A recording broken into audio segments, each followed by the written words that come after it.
இந்த ஆண்டு குரு பகவான் வந்து 12ஆம் இடத்துக்கு வர்றாரு. அதாவது குரு மிதுனத்திலிருந்து கடகத்துக்கு பயிற்சி ஆகும்போது ராசிக்கு 12ஆம் இடத்துக்கு வர்றாரு. 12ஆம் இடத்துக்கு குரு வரும் காலம் விரய குரு, அது விரயஸ்தானம். அப்ப 12ல குரு வரும் காலம் என்பது பொதுவாகவே சில நன்மைகளை குரு கெடுத்துதான் கொடுப்பாருங்க.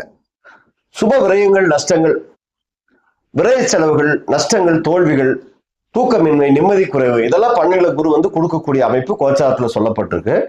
ஆனாலும் குரு பகவான் வந்து இந்த மாதிரி சில தீமைகள் செய்தாலும் கூட நன்மைகளை நிறைய கொடுக்கக்கூடிய அமைப்பு இருக்கு. ஏன்னா குரு பார்வைக்கு ஒரு பலம் உண்டு.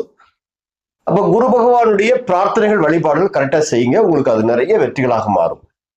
அப்ப 12ஆம் இடத்துக்கு குரு வரும்போது என்ன பலன் செய்வார் அப்படின்னு பார்த்தோம்னா, அவர் 5வது பார்வையாக பார்க்கக்கூடிய இடம் சிம்மத்திற்கு 4ஆம் இடம் அப்படிங்கிற வர்றதுனால நல்ல ஒரு வெற்றிகளை 4ஆம் இடத்துக்கு குரு கொடுப்பாரு.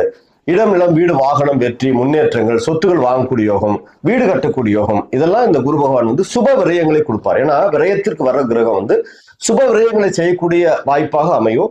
அதனால இந்த இடம், நிலம், வீடு வாங்குற ஐடியா இருக்கிறவங்க இந்த ஆண்டு செய்யுங்க. வீடு கட்டுற ஐடியா இருக்கிறவங்க இந்த ஆண்டு செய்யுங்க.